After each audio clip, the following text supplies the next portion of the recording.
It's 5 o'clock in London, it's midday in New York, midnight in Hong Kong, 2 a.m. in Sydney, 9 a.m. in San Francisco, and 9:30 at night in Mumbai. Greetings, good morning, good afternoon, and good evening, depending on where you are in the world today. My name is Patrick L. Young. The IPO-VID Livestream Series 25, Episode 4. That makes episode number 148 starts here.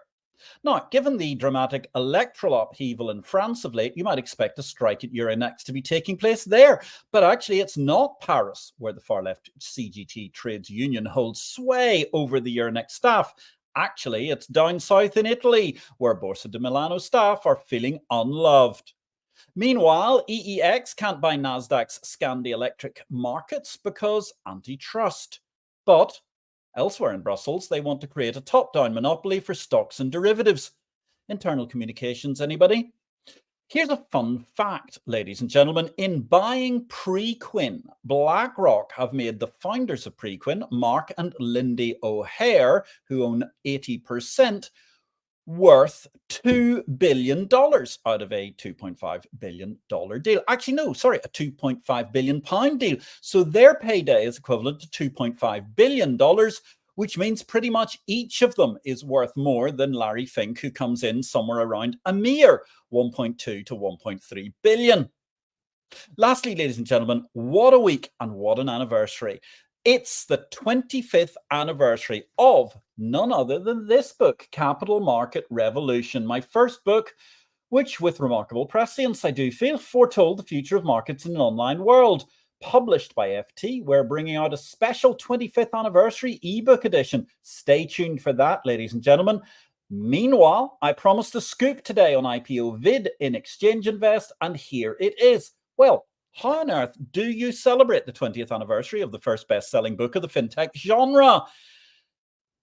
Well, we're about to receive an incredible accolade, ladies and gentlemen. I'm off to New York tomorrow because on Friday, President Lynn Martin of that great and august institution, the New York Stock Exchange, has invited me to ring the closing bell. Yes, indeed, ladies and gentlemen, we'll catch you Friday on the Nicey live feeds on CNBC, on Bloomberg, anywhere in the world. Do you know, fun fact, 100 million people watch the Nicey bell ringing daily. So catch me 4 o'clock Eastern time on Friday live on your choice of financial television for some great campanology and those vital 3 gavel bashes.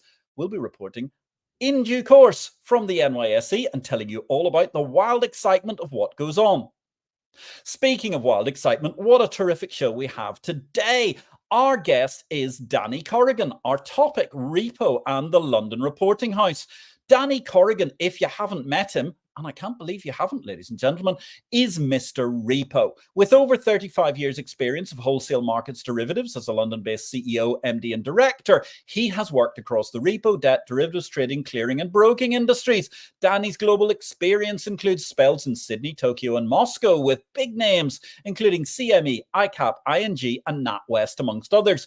Danny co-led the development of the market infrastructure for Gilt Repo, central clearing of repos, LCH's ground clearing RepoClear product of 1999, and also the SFE's bond and RepoClear between 2000 and 2003, as well as pioneering trade reporting between 2012 and 2016. There's so much to talk about. We could be here just discussing Danny's bios and the many infamous, wondrous, great positions that he's held, but instead, let's get to the nitty-gritty. Hello, Danny Corrigan. Greetings. Where in the world are you today? Young, good morning where you are. Well, I'm in Bow Lane, just off Cheapside in our lovely little headquarters of London Reporting House, equidistant between the Williamson Tavern and La Taverna Etrusca, the Italian restaurant to the right, well known by many. So in the heart of the city. Yeah, so how far does that place you from the Bow Wine Vaults? Oh, spitting distance. Barely a couple of 100 meters more. And if you want to go way, way, way out of your way, you can go to somewhere wonderful like Sweetings for lunch. You're making me hungry, Danny, actually, coming up for lunch. Downhill to Sweetings. In Eastern Standard Time. That's awesome. That is truly the epicenter of a very, very historic part of the city with origins going all the way back to ancient Roman times and before. What an amazing place. So when did you move into those offices? We moved in 2 years ago. the offices were rented by Kaizen Reporting of the Kaizen RegTech Group, who we partnered with then from April 2022, and they had this office effectively left over when they moved to WeWork and subsequently into the Gherkin, or the Pickle as it's known to Americans. So we were in this lovely office, and there's at times here up to about 10 of us, and we've been the tenants here since then. Fantastic altogether. So, Danny, tell us, how did you get into financial markets? Well, uh, I think I was always planned to do something like this. And Patrick, you know some history and stuff like that. But I was good at economics at school. In fact, I got a prize from the Inner London Education Authority. I found it the other day for my A-level in economics. But I was always going down that line. I went off to Liverpool to study under Patrick Minford. Did an economics degree there. But I had no idea what to do afterwards. I had applied and got a job in an accountancy firm, and I just couldn't do it at all. And so I didn't show up, shamefully. But I sat at home very early, and the Evening Standard lunchtime edition came out, and there was a job advertised at Dun & Bradstreet, financial reporting firm, American firm, going hundreds of years. I applied for that. I was the first one in, it turns out. I had an interview and got the job almost within days, as things were those days. Terrible place, terrible job, but a great place to start in terms of it's always good to start with a bad place. And that sort of gave me an idea, sort of credit training and so forth. And it gave me an idea to get into financial markets. Fast forward, the boss of the Australian office came over and he said if I turned up over there, they'd offer me a job. And they did. Worked there for a bit, and then I went to work for a merchant bank over there. And that's how it kind of started. But in terms of financial markets, I returned to London, working for State Bank in New South Wales on Fenchurch Street. I was doing an MBA in the evenings. And what happened there was I was on this course, and it was a great course, very thorough. And turning points, and I can remember exactly where I was sitting with, and turning points in career. And there was a senior guy called David something or other from Chemical Bank, and I said, he's a top marketing guy. I said, that's exactly what I want to do. I want to do market in the lending space, because that's what I was doing at the time for the bank.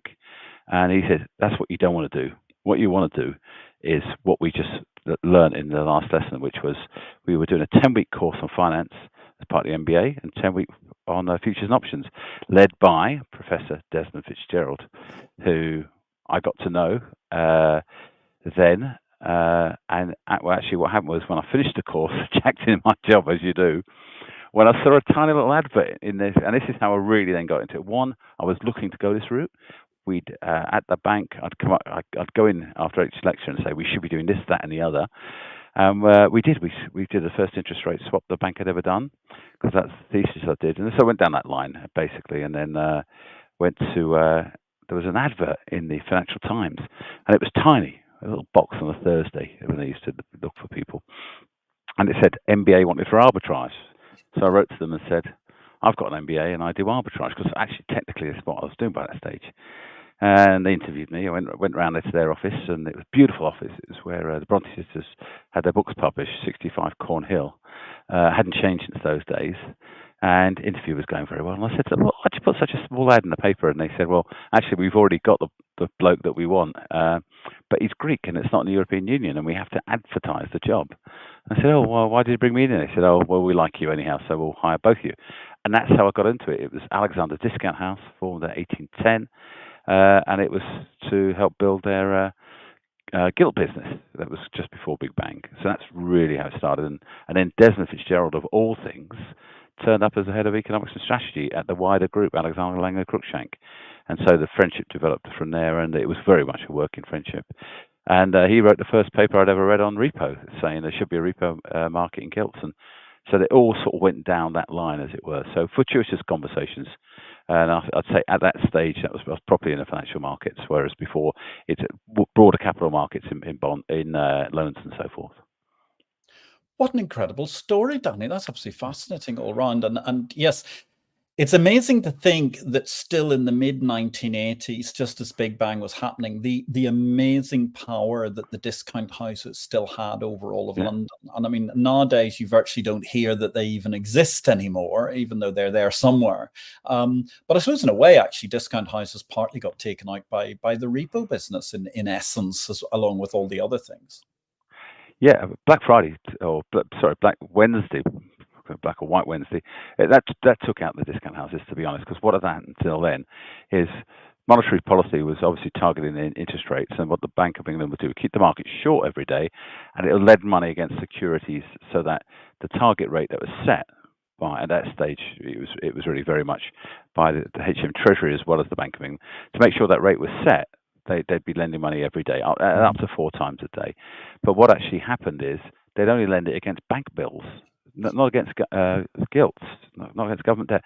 And that's truly historical, because in the old days, corporate debt was better value than government debt. Yeah. But there wasn't enough of it. And what actually happened is on that particular Wednesday, when sterling was exited the exchange rate mechanism, there just wasn't enough money. There wasn't enough collateral in the market in bank bills. So the Bank of England lent money to the market against gilts, against no legal agreement, and that was the Wednesday for settlement the Friday. And on by the Friday, a number of people had signed up agreements. There was no such thing as a master repurchase agreement. It was cobbled together, and that facility lasted from then from 92 until January 1996, when an open gilt repo market came along. But that killed the discount houses, because they were the ones that knew all the bank bills were. They were the ones that you know what it's like. If there was a end of the day, there was a shortage in the market, and you still need to borrow money, the CEO would put on a top hat and walk down Cornhill and the likes of Cornhill, Old Broad Street and so forth, to the Bank of England, take a right to the discount window, which is there to this day, and say, we did this amount of money against this collateral on behalf of the banks in the market. And extraordinary. That was still going on from 86 on until, well, it continued way beyond 96, but it was doomed from 92 onwards. Yeah, from 92 onwards. That's very interesting, and probably one of the things that nobody thinks about really, in terms of what were the ramifications of that incredible time. I remember being on the live floor, but I've bored the viewers about that previously with all sorts of incredible numbers when volatility was just in orbit. I mean, it was beyond higher than anything Elon Musk has managed to propel a rocket at so far.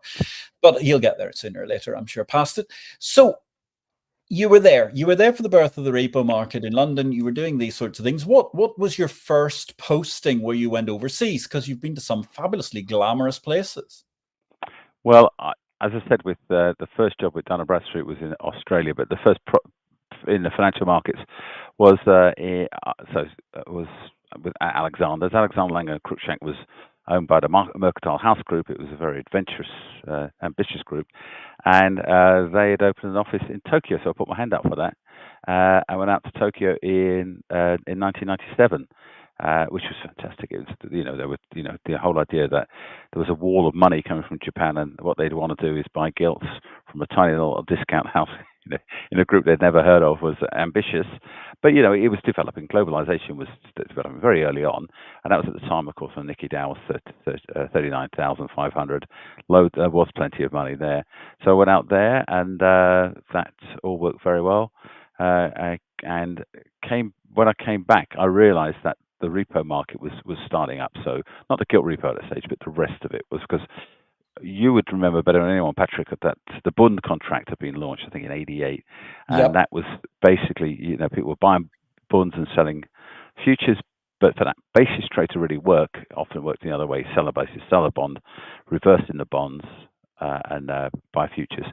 And that reverse repo meant that especially the American banks developed the repo market in those currencies. And because I'd done that MBA under Desmond, I understood all about basis trading. So I joined Bear Stearns, where I was set to run at the repo desk. But I used to do it all from the idea of what was cheapest to deliver, or TED spreads trading and so forth, from a relative value angle.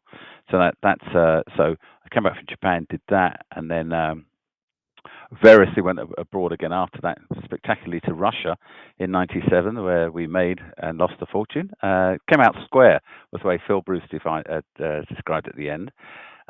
Working for Renaissance Capital, 6 of us left NatWest, 5 came back. Never know what happened to the 6th. And then I basically came back from there. And then I got into RepoClear. I've been working with the wonderful David Hardy, Philip Bruce, and Sarah Williams. By the way, you never asked me this, but I tell you, she's the smartest person I've met in the entire financial markets for 40 years. Sarah Williams was the MD that she and David and Phil Bruce had set up RepoClear, which is the core. Then SwapClear of course is the mainstay between the valuation now, London Stock Exchange Group. Those three people deserve a lot for that. Anyhow, got involved in that, did that in London, the front guy for that, and then did the same in Australia. And last piece on this is I went to New York on 10th of September, 2001. 2001. To do the same with GSCC. It was to take central clearing they already had out to their clients, and of course that lasted a day. And then with the attacks on the World Trade Center, that was curtailed, of course. So that was incredible, because if I remember correctly, I mean, total tragedy, obviously, and all of those sorts of elements, but looking at it from a very, very clinical market structural perspective, one of the biggest problems was that actually there was, I mean, basically the GSCC was sitting on a vast amount of bond certificates in its basement. And there was actually a concern that, oh, what happens if we can't actually reach the certificates, if I remember correctly? Yeah, they did a spectacular job, GSCC, because we evacuated the building, and then secretly, I remember there's a guy called Tom Costa that ran that part of the business. He basically said, you go home, you go to the disaster recovery site in Brooklyn, or you come upstairs with me again. And they stayed for about 4 or 5 days in the office on their own. And they had, they did a good job. I think that's what you said is without doubt almost probably true. And to this day, the market they never squared the market. And it wasn't because of GSCC, it's because so much trading was done in treasuries and repo that hadn't already been booked, that when people tried to reconcile at the end of the day, and given so many people, 4 souls were lost, never really got worked out. And in the end, it was, they did the best of the job. But GSCC did a fabulous job, as did a number of brokers, as did Cantor Fitzgerald, by the way, given they lost 600 people. Well, that's what I was going to say. Yeah, I mean, yeah. Cantor must have been responsible for a huge number of trades that weren't booked, but what they managed to actually work out was incredible, given how many people were killed. And I mean, if I remember correctly, in fact, even the CEO's brother was killed in the middle of it all, wasn't he? I mean, it's absolutely horrific, the damage that was rented asunder that company and a number of other firms that were in the Twin Towers. But the repo market came to the aid of that there, and a guy in London called Clive Triance, who's now very senior at the Australian Stock Exchange, and Dave Moody, who you probably know, they basically, I believe that they saved Cantor Fitzgerald. They were in London, lost lots of their friends, went to the States, were in terrible offices, but put that right. But it was the repo market that oiled it all there, and because there's such a well-developed repo market in the US anyhow, that despite all the terrible things that happened, it kept it going, and that's what happened there. Well, that's incredible, and I think that's an apt moment for me to say, first of all, hi, ladies and gentlemen, welcome to this show. You're watching an introduction to both Danny Corrigan, Repo, and the London Reporting House. That's 3, isn't it? Tripartite. So therefore, if you've got any questions, anything you'd like to know, let us know. Ask a question. Send us a little heart, if you would, ladies and gentlemen. Help people understand and love the repo market. It's vitally important. You've heard of I Love New York. For some reason, I Love Repo hasn't caught on as a t-shirt yet, but it should if you understood how important it was to the world's financial markets, which therefore, for those of us who are not in the know, Danny, explain to us, what is repo? So it's been around forever. It's short for the term repurchase, and it's this. In the interbank market, banks historically would lend money to each other unsecured, but they'd only lend it, for a certain period of time and a certain size. Then what happened? They started developing actually in the States in 1919 with bankers' acceptances as collateral. You could always lend probably 10 times the amount if you had security, and the banks started to work this out amongst themselves. Is that I've got a $10 million credit line for you, but actually I can do $100 million worth of business if you give me $100 million worth of cash. So I give you $100 million cash, you give me $100 million worth of securities, and so it meant instead of it being unsecured, the risk was minimal if you did that, but also you took what's called a haircut. So I can lend you 10 million unsecured or 100 million secured, but what I'm going to do is I'm going to lend you 90 million, and we'll keep that 10 million as a haircut. That's a 10% haircut. Which took off in America, never stopped. And it's by and large what we were doing at discount houses as well. But in America, it was very well developed. It was done with government securities, and the whole idea is this: I lend you the money. So what happens is you sell your securities to me, and I reverse them in. So by you doing, you do a sale and repurchase, and you get the cash from me, and I get the bonds from you, and at a predetermined date, we do the reverse. You give me the cash back, I give you the bonds. Delivery versus payment through a settlement depository. In the States, it's US Treasury. Here, it's Euroclear, Clearstream, and so forth. But with that haircut, that 10%, very much like a credit card. You go to a bank and say credit card, they say, all right, 10 grand. They say, how much can I have for a mortgage? Well, if your loan to value is this, you can have 100,000. So it's the concept of security. The banks love that. The regulators love that. Basel III, the end game, we'll come to that in a second, loves that. They're saying if you have good collateral and it's mark to market and it's a legal agreement that covers you in the event of default, that's great. If you're lending money unsecured, you're a mug. And that's what's happened. So sale and repurchase means repo. And there's a repo against reverse. So if I reverse the securities in, that means I'm lending money. If I'm borrowing money, if you're that's reverse repo, and a repo is the same transaction seen from the counterparty side. So each repo and reverse repo match. And they, as you mentioned earlier on, go through a clearinghouse somewhere on the way, like RepoClear at the London Clearinghouse and so on these days. So therefore, the amount of, in inverted commas, safety within the system is quite considerable.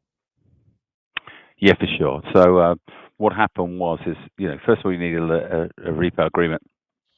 And we didn't know what to do because we didn't have one. So we all met at the In and Out Club on Piccadilly to say, we could use the US market, and it was called the Bond Market Association document. But we thought we needed a trade association around it. So we went to see what was the AIBD, Association of International Bond Dealers. They decided that, we set up a committee with them.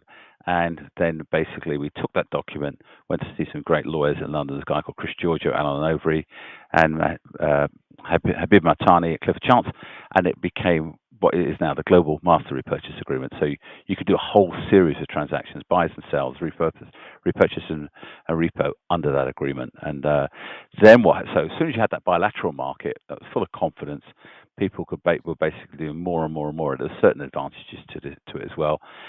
It really took off in 1999 when London Clearinghouse, against the odds, set up RepoClear, which was they interposed themselves between the seller and the buyer. So if you had two firms, like say that was NatWest doing a repo trade with Deutsche Bank, it would go NatWest, LCH, Deutsche Bank, NatWest, LCH. It's the Deutsche Bank, LCH, NatWest, and that came in, trades came in as matched, and it grew and grew and grew and grew. It was a little bit like the tipping point in Malcolm Gladwell's books. That took a little bit of time, but it took off, flourished. It came in before SwapClear, which was a tremendous innovation, even though SwapClear was supposed to be before, and I'll say for the following reason. And the SwapClear should have gone forward quicker. The FTC had issued a no action letter, but it didn't because we required all participants to sign an NDA, and that was struggling. They didn't know what NDAs were, a lot of the trading managers and stuff. So RepoClear, we didn't do that. We skipped that thing, that idea, requirement for an NDA, and it came first. And to this day, I think, just my personal view, NDAs are not worth an enormous amount. Anyhow, RepoClear came in, SwapClear came in. The rest of the world copied it later on, and now you see what the US is doing, exactly what LCH did. They're taking FICC, and other firms are entering that market. CME has announced they are, and as is ICE, your friend ICE, all our friends ICE. Everybody's friends at ICE, I think, these days. That's such an interesting organization. But yeah, very, very, very, very intriguing stuff. So looking at the repo market, who are the users of repo? I mean, all financial institutions. Patrick, this is a great question, because one of the points is we're going to talk about later on is where it goes next. The users of it is extraordinary. So, and there's a little bit of a plug, but what we're doing with RepoClear, those days are gone. London Reporting House is, we've been, and I'll explain a little bit more about that as we go along. But basically, we're using tremendous data that we're receiving from our clients. It's repurposed regulatory reporting data. And we know from that there's an enormous amount of firms that are involved in the repo market. So in the securities lending market generally, it's about 17,000, 17 in the European Union, a bit less in the UK, but a lot. Repos alone, there's about 4,000 in each country, so that's doing repos. By the way, for derivatives, multiply it by 10. These are numbers that you get from ESMA. But so there's probably 6, 7, 8,000 in Europe, institutions. And so it is, there's three different kinds of actors in the market. There's institutions, there's professional traders, and there's retail. We know the institutions are in there because we can actually see that now with the data we're getting, which is, we know, of course, it's banks, broker-dealers, asset managers, hedge funds, but it goes way beyond that now. So you get the classifications as EMEA, one of the definitions that come out from the European Union. You can see the taxonomy was there, but it's way, way, way beyond that. And Patrick, when you look at it, you see it's not a pool of liquidity. There's puddles of liquidity connected by canals, and the participants in it go way, way beyond you'd expect in that, what we call in that whole institutional market, into the professional market as well. And so hedge funds that are doing systematic trades now, so banks doing systematically internalized trades as well as a normal business, then you get the systematic trades. Hedge funds, prop firms are doing some of that as well. So it's not just people that you know and love, which is broker dealers who need to borrow money from banks, or hedge funds that want term leverage, or asset managers who just want to enhance their performance by lending a few bonds through by doing repo. Way beyond that. That's really important. It actually all starts with the central banks. The central banks issue cash to the market and take bonds in. And they have been very generous over the last few years with long-term repos and so forth. So that central bank money feeds commercial bank money, which gets fed through that top layer, as we said, which is institutional, banks, asset managers, hedge funds, and so forth. But then into the next level down, the professionals in the proprietary trading firms. Now, it hasn't got to retail yet, Patrick. Prohibited with gilt repo.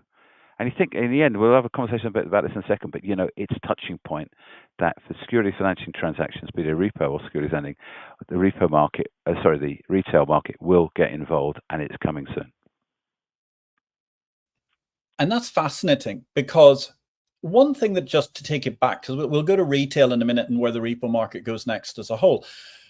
What intrigues me there is, how much did the landscape of repo change after 2008? In other words, when central counterparty clearing was mandated for so much OTC trading, was that a catalyst for other financial institutions to get into the market, or were they already creeping into the market because of RepoClear, etc., before then? Great question, Patrick. Basel II was the killer of the unsecured market. And that was being, with Basel II, what was going on is it was being shadowed anyhow before 2008. So unsecured money hated, secure money loved. So unsecured money with no collateral against that. And the regulator said, if you do unsecured trading like certificates of deposits, the amount of reg capital you have to put up is in this following equation. Very, very high. And that was new. That was coming in. So a number of firms that were in that market that were basically issuing certificates of deposit ran into trouble because they were issuing 3, 6, and 12-month certificates of deposit. So as that year went along, they couldn't issue any more 12 months because it was being shadowed, and they couldn't issue any more 6 months and then 3 months. And if you look at it, the reason Northern Rock went under, they couldn't issue any more 3-month CDs in September of 08, I think September 07 or 08, I'm not sure, but it was the September because it came in the following year, and that's when they went under, was because they couldn't issue anymore. So they needed to get into the repo market because they had good collateral, as did others, but just you couldn't open a market up quick enough. So the building societies weren't doing repo then, and they are doing repo now. And a lot of firms that weren't in the repo market because it was seen as an institutional thing, it was seen as a big bank thing, have now entered the market because, I'd say this, Patrick, in the financial crisis, a lot of firms wouldn't have gone under had they mobilized their collateral a lot better, including credit repo. They had it sitting there doing nothing in custodians, and had they mobilized that under the Global Master Purchase Agreement, they could have raised cash. They wouldn't have had to go to the government for funding. But the catalyst for it was that. But the real catalyst was September 2009, the Pittsburgh meeting of the G20, where they said from now on it has to be about the following, and it's automated trading, central clearing, and regulatory reporting by all participants in a timely fashion in a universally identical way, two sides of the trades. Now, that was all about derivatives. People remember there's like 5 points in that statement, but there was a sixth, and that was repo was included, that the US never picked up on, but we have picked up until now, but we did in Europe and so forth. So yeah, you're absolutely right. That was the catalyst for it. It was coming in, didn't help at all with the sovereign debt crisis because it was too soon. But Dodd-Frank 2010, EMIR 2012, LIFE 2014, and then SFTR 2016 on to 20.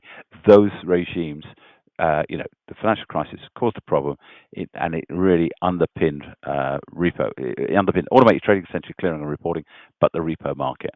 And also the vast amounts of money put in by the European Union and other central banks into the market led that, as I said, that comes to central bank money, gets converted to commercial bank money, and that was the mainstay. The withdrawal of it, Patrick, in recent years, a couple of recent years, has meant that you're having seen a lot more commercial bank repo, so bigger banks in Spain and Italy supporting the smaller banks in those countries. That's very interesting. I'd love to get back to some of the granular issues with the banks, but first of all, we've got a fantastic question coming in here from John Falk. Great to see you, John. Thank you very much for joining, and thank you again for such a terrific question. Danny, does the size of the market increase as it goes through the layers, the various layers, as you have described? What happens if there is a seizure for whatever reason in one of the layers? Look, it's a great question because we're looking at this right now, and from our data, there's 20 trading venues in the repo market and about 30 brokerage firms in the UK and European Union. And so it's a multi-layered market. We keep using this expression, so thank you, the word layers. Multi-layered. 20 trading venues and 30 brokerage firms. It's immense. So what actually happens is you can execute repo through a number of these, but there's no one institution in all of those. We know that much.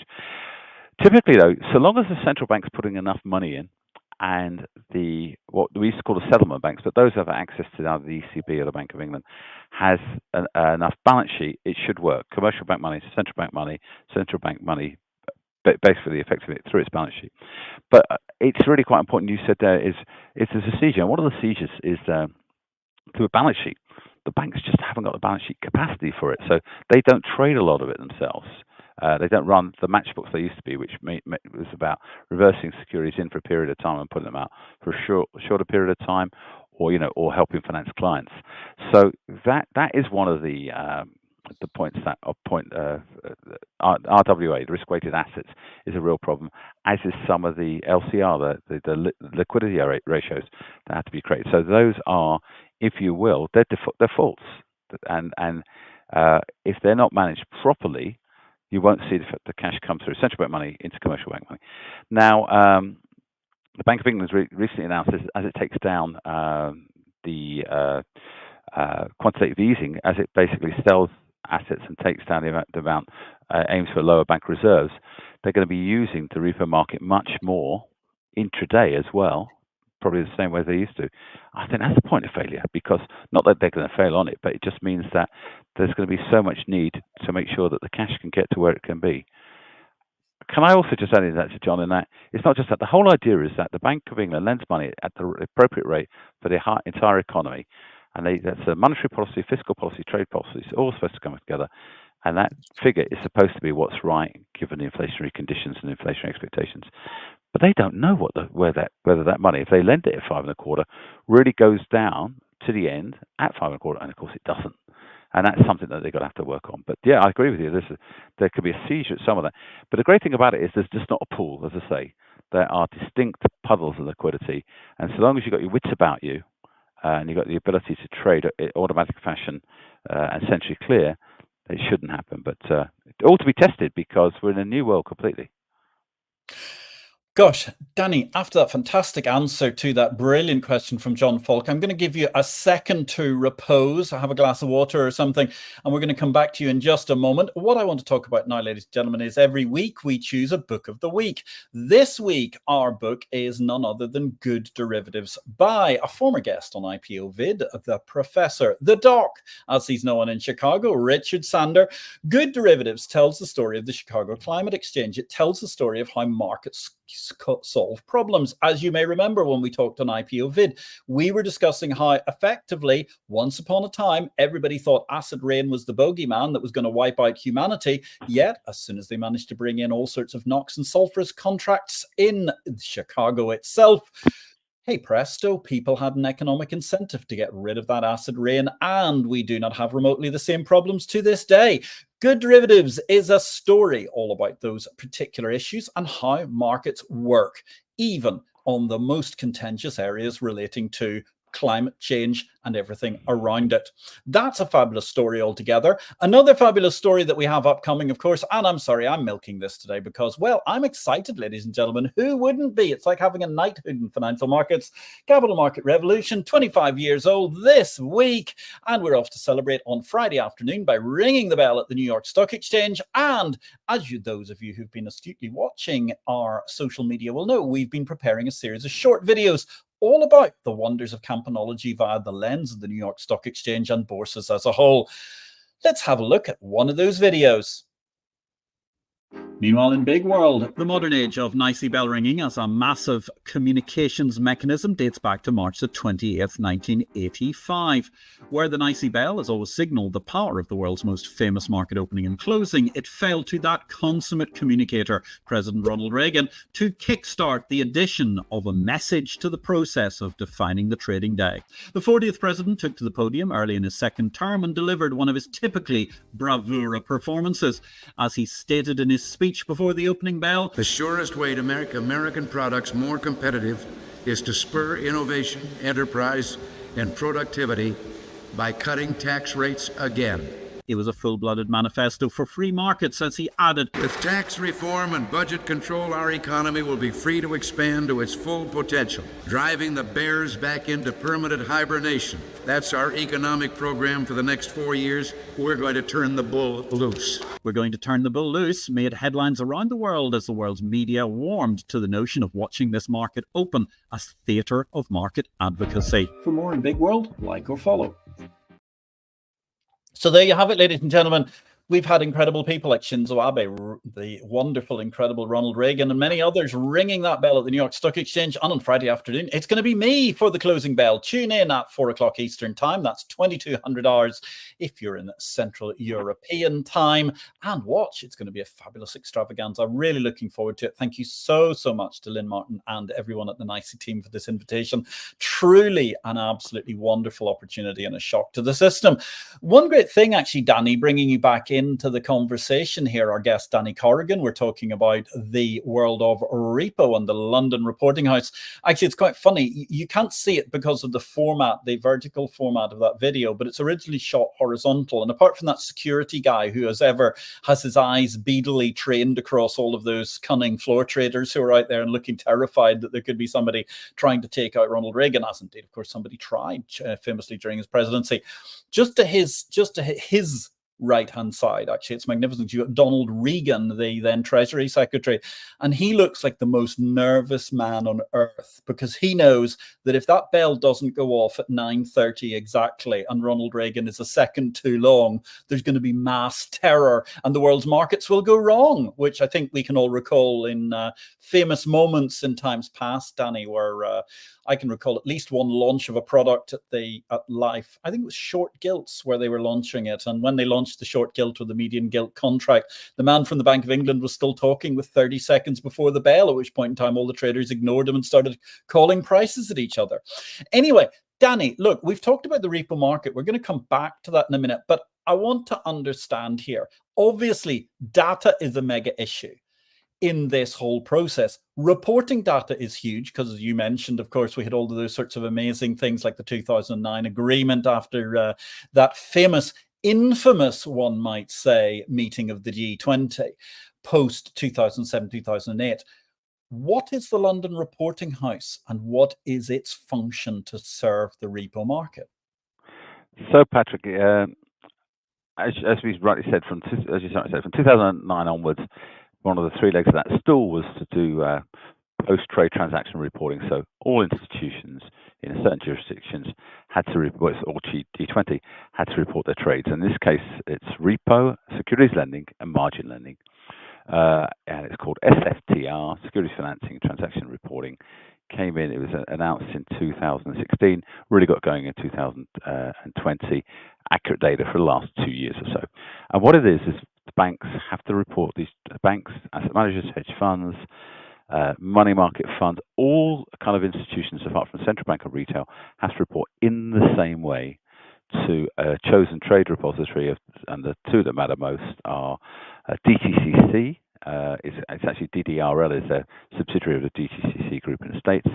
So DTCC is the market leader across the world, and in Europe they are, along with Regis TR, and actually London Stock Exchange's Univista still does some business there. They were particularly good at the start. So what happens is each firm reports in their side of the transaction, and the other counterparty has to report their side in as well. Sometimes banks do it on behalf of clients, but in SFTR, not really. So the transactions come in. The trade repositories have to make sure that basically that the right fields are completed in the right kind of way. They make those available to the regular FCA in Europe and the FCA in the UK and ESMA in Europe. And what those competent authorities do is make it available to the prudential regulators as well, and any other one that qualifies. So it goes in. There's a hub. And it's called Trace in Europe, and it goes off to can be up to 100 different regulators, other competent authorities, prudential regulators in Europe, and the same in the UK. Now, what happened with that data? There's a generally held view that data was rubbish in quality, and no one used it. Both those things are myths.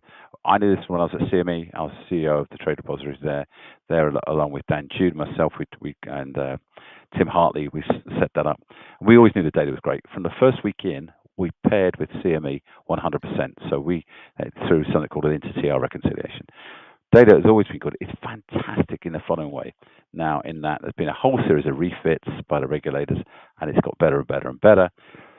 Our partner is called Corrigan Reporting, and what they do for a living is the following. They do assurance testing, and they're one of those firms that's made a city in London what it is, and it's a firm, they're the best in the world at doing one simple thing, which is this. Clients come to them, up to 200 big clients, and say, can you check the reports are correct? And they do, and they say if it's right or wrong, and where it's right or wrong, and they put it right. That's everything from New Zealand through the provinces of Canada. A bunch of people sitting there in the Gherkin, doing that. So what happened was they do that. So if it's been through, it has to go through a trade repository, it gets to them, they check it, so it's fine, and it's advise on improvements. Then we do a simple series test as well. So you know by that stage the data's great. But there's so much data, and another myth was why so much data. It couldn't have been better. So much data for both sides allows, if you know what you're doing, and only if you know what you're doing.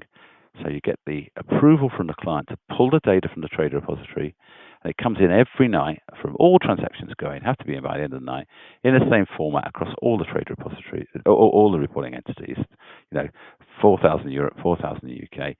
And we talk to the clients, they give us permission to pull that data, and then we anonymize it, we aggregate it, we have certain confidentiality rules, and we create certain things from that. And we just started with repo, and we said there we can work out what's called the repo curve, the general collateral curve there, work out what bonds are trading, just specifically. They're not at all specific for individual use, but they're just called general collateral. It means people will lend money against any one of the 90 or so gilts and so forth.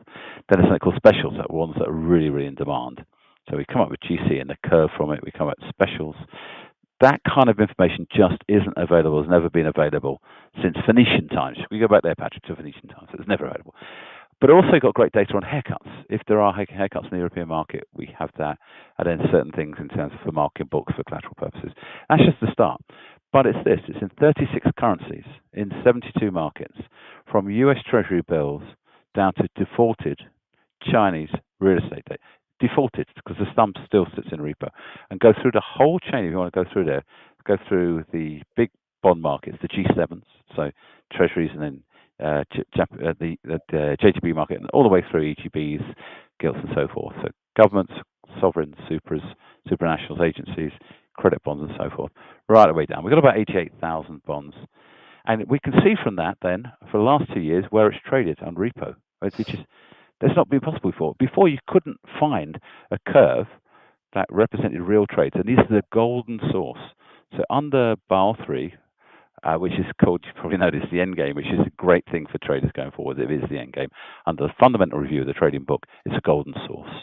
And so you could use it for mark-to-market purposes with no extra add-on for capital and so forth. So great data, not been used before. Could have been done in EMEA, could have been done for EMEA rates, FX, commodities, and so forth. Hasn't been. But we've just done the minimum viable product to see it works. And we've went live last Tuesday, Monday or Tuesday. Worked a treat, and we're getting the data in through some great founder banks, through the trade repositories. DCCC is spectacular with us, through to us, and we've got a brilliant technology team, including the data team, for us to take it in. It's fully secure. It's AWS.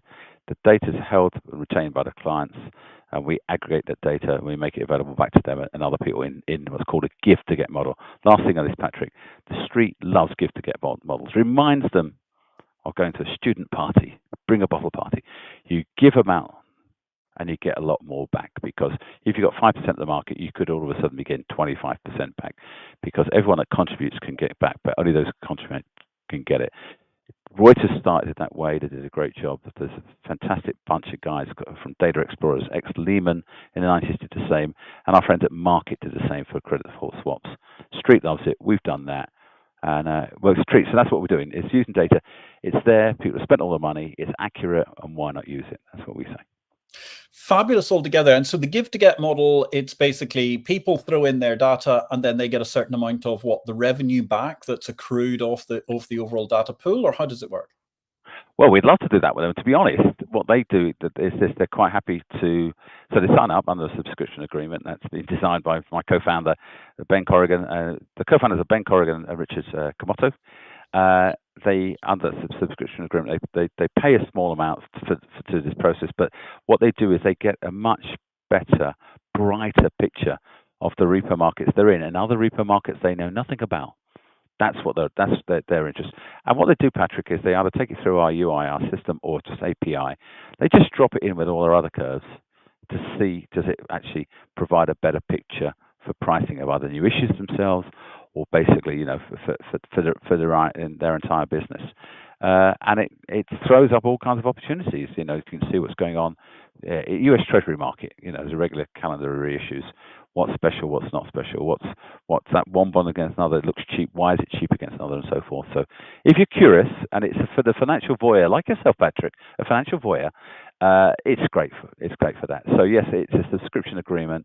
They pay. It's not a great deal. We've got a great deal at the moment. People want to join right now, get it free to test for a few months, or we'd welcome into our lovely little office here on Bow Lane so they can come over, look at the system.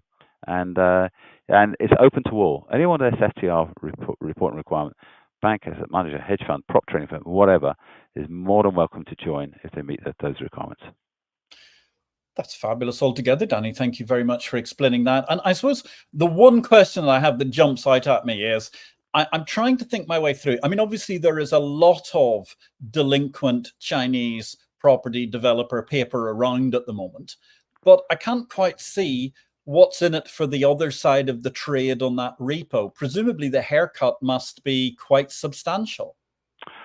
Patrick, when I was in Russia, the Minfin bonds went down to 4.5 bid, yeah, because they didn't default. It was called a moratorium, which meant I'll pay you when I can. And, you know, we always thought it was going to be like the old days when, you know, the Soviet Union debt, and it was Soviet Union paper. It wasn't quite clear why Russia was going to pick up the whole debt for that. So it traded at 4.5, you know, it's as good as defaulted. Patrick, that went off the board 10 years later at 130 cents in the dollar. So it's talk about bottom fishing. That's there, yeah. And it's because just because it's defaulted. What about Lehman paper? What about Lehman paper? I was kindly seconded back to LCH to do the Riemann unwind, where I met a young guy called Dan Maguire. He was the trainee, well, not quite a trainee, but he was a young guy on a desk to work with me on this stuff. And that we basically gave them back 150 million quid after 2 weeks of unwinding the positions. Their paper was trading 130 cents in the dollar at the end because Lehman Brothers Europe, Lehman Brothers International did not go broke. Right. So the gig is, if you find stuff down there, it's not for the faint-hearted. Yeah. No. But if someone can lend you money against it with enough, they'll do it with enough a haircut, and Reg Capital works for them. Yeah, it's that. Honestly, that's not the, you've got cocoa bonds are in there, all that kind of stuff. But truth is, there's something in this for everyone. There's pools and puddles of liquidity. Depends on what your interest is. You've got to take a look. It's there, Patrick. Quite fascinating altogether. So, Danny, I mean, this has been a fascinating discussion from start to finish. We've been really, really intrigued. In many ways, I'm going to wrap two questions into one and let you go for it, because on one side, I'm really interested to hear from you where you actually think the repo market is going to go next from your salient viewpoint as the data maven of Mr. Repo at London Reporting House. And also, of course, I'm going to roll in our classic final question. Where do you think the capital market revolution goes next? Shall I start with that one, Patrick, or do you want to start with the repo? Whichever you prefer, Danny, go for it. Look, I'm going to give a bit of color on this. In that I think we're in a dollar decade at the moment, and the U.S. economy is firing on all cylinders. They've got cheap energy. They've got a truly working free trade agreement with Canada and Mexico. It's not a customs union where there's prohibition. It just works a treat. The American economy is going well, regardless of what's going on in elections. It's going really well. But also, the Americans who've just done, they were slow on the uptake after Pittsburgh 09, not for derivatives, but they were on repo. They didn't do any of these things. Well, they're bringing in 4 things next year: mandatory central clearing for treasuries and repo, mandatory haircuts for non-centrally cleared, and 2 other forms around reporting that they're going to have to do to the SEC and so forth. So that, in that respect, that market, the markets will grow. So I think what will happen is the repo markets will continue to grow because central banks will have to take the level of reserves down. We're going to get in a big battle about rewarding banks holding reserves in a country like the UK where there are no minimum reserve requirements and so forth. But that's it. But I say dollar will be the main pull, and that will pull all the repo markets along, including the European one. So I think it's the international. It's Europe and the rest of the world against the US. The US will develop fast. Ours will as well because central banks won't be lending so much money. But the real direction for the capital market revolution. So Patrick, I first met you in a coffee shop. There's many of those in Sydney, and we met there at about 99 or 2000, just coming off the success with London Clearing House, David Hardy's London Clearing House. I thought I'd do the same in Sydney. So the family, we moved there, and I was meeting you. Didn't know what you looked like, but there was a bookshop around the corner that had your book. So I sat in the coffee shop with it, and I thought, he's going to spot me, and he did, and that's friendship started from there. So what's going to happen in those 25 years, which is also 25 years from RepoClear, which started in started in July.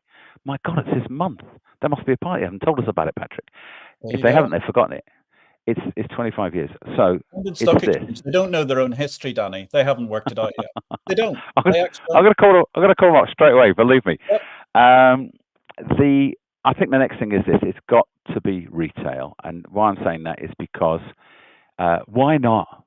Why, after the fall of the Silicon Valley Bank and a number of other things, if you've got your money sitting overnight in a bank, or even worse, sitting on a month's deposit, something happens at Silicon Valley Bank where 40% is pulled out in a day, as can happen. Why would you do that? But if you're allowed to lend your money overnight through a swing facility to do reverse in something like either invest in a money market fund or reverse repo, if that happens, so any money you've got doesn't stay unsecured, it's sent overnight into the repo market, and you could pick your collateral. Why not? That would just make sense. I know that would be good for mankind. That would be good for risk of individuals. It would be good for the banks because it diversified their funding base. Yep. And the reason not to do it before was there was a view that it would allow speculation. So what have we got in speculation equities right now? You would have all heard about Robinhood last year and so forth, where people that basically they all get together and they either buy a stock or sell a stock or whatever. If you sell a stock, you've got to reverse it. In America, if you're short, you can't have a naked short. You have to reverse the security in beforehand. They have no access to that market. As they do, the prime brokers know where everything is, and they have superior information. It's truly asymmetric, and you can't get that. Now, that will change with this reporting requirements from the US, in that they will be publishing that quite soon. Patrick, there was 3,000 replies to the SEC when they put the call for evidence on this. So I think what will happen is we'll see obvious things like access to retail. So access to professional trader, let's start with that, the mid one. So we said there's institutional, professionals, and retail. Certainly with professionals, get them in there because they know what they're doing, and they can diversify their cash, and they can basically leverage their positions. And then I think with the on the financing all round for retail, why shouldn't it be that way? Why shouldn't it be with your Revolut card that you can short equities and borrow them? There's no reason at all why you shouldn't, apart from the fact there are certain vested interests in securities lending markets, not the repo market, the securities lending markets, which would not like that at all because it levels the playing field. And on that fascinating and thought-provoking moment, which expands further the Reddit retail concept, the whole of the world of markets and everything that's around it, Danny, I want to say thank you very, very much. This has been a great discussion for IPO-VID 148, discussing Repo and the London Reporting House with Mr. Repo himself, Danny Corrigan. Danny, I hope we can get you back one of these days and have a chat about some of the other things that are happening. And actually, we'd love to hear about how the London Reporting House goes, because that sounds like such a fascinating venture with Kaizen altogether. There is no IPO-VID next week, ladies and gentlemen, because I am in New York and it's a bit frantic. We're going to be back, though, because we've got a very special show coming up in the middle of the month. So stay tuned for our next live episode. In the meantime, I just want to say a big thank you to John Falk for being such a fantastic regular guest and asking questions. Thank you to all those of you who've left us a little love today. It's important to get us up through those AI algorithms on YouTube, LinkedIn, or wherever you've been watching this show. At the same time, let me say a huge word of thanks to our production team today, to Fernando, to Janella, and indeed to Marianne for making this a smooth and effortless IPO-VID. Danny Corrigan, this has been a magnificent show. Thank you very much for being a part of IPO-VID. My name is Patrick L. Young. I'm off. Don't forget, just in case you didn't hear earlier, to ring the bell of the New York Stock Exchange on Friday. Be there, 10 o'clock Eastern time, or 10 o'clock Central European time, 4 o'clock Eastern, 9 o'clock London time. I wish you all a great week in life and markets. We'll be back soon with IPO-VID. Thanks for watching. Thanks a million, Patrick. Thank you.